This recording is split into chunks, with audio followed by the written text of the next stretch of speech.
एक बार एक ऋषि ने सोचा कि लोग पाप धोने के लिए सभी लोग गंगा जाते हैं।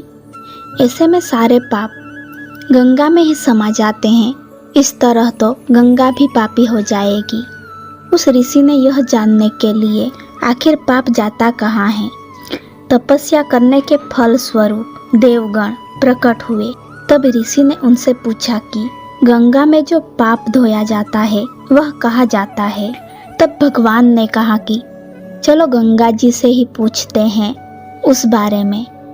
ऋषि और भगवान दोनों ने ही गंगा जी से पूछा कि हे गंगे, सब लोग तुम्हारे यहाँ पाप धोते हैं, इसका मतलब क्या आप भी पापी हुई?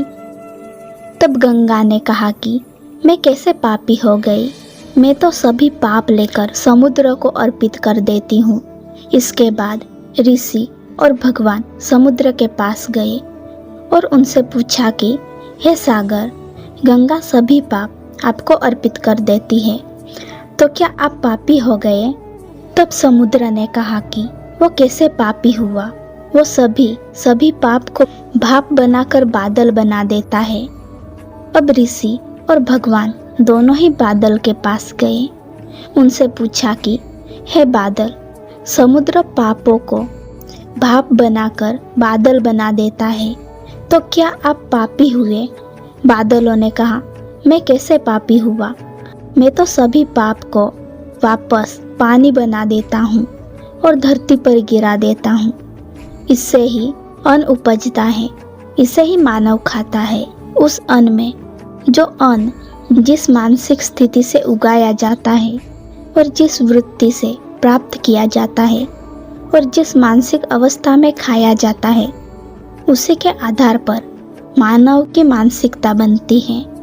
यही कारण है कि कहा जाता है कि जैसा खाए अन्न वैसा बनता मन।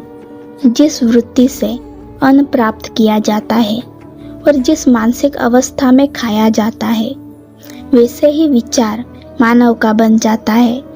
ऐसे में हमेशा भोजन शांत रहकर ही ग्रहण करना चाहिए। अन्न जिस धन से खरीदा जाए वह धन भी श्रम का होना चाहिए।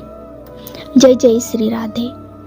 दोस्तों, अगर आपको यह वीडियो पसंद आई हो तो वीडियो को लाइक, शेयर और चैनल को सब्सक्राइब जरूर करें। फिर मिलते हैं अगली वीडियो में।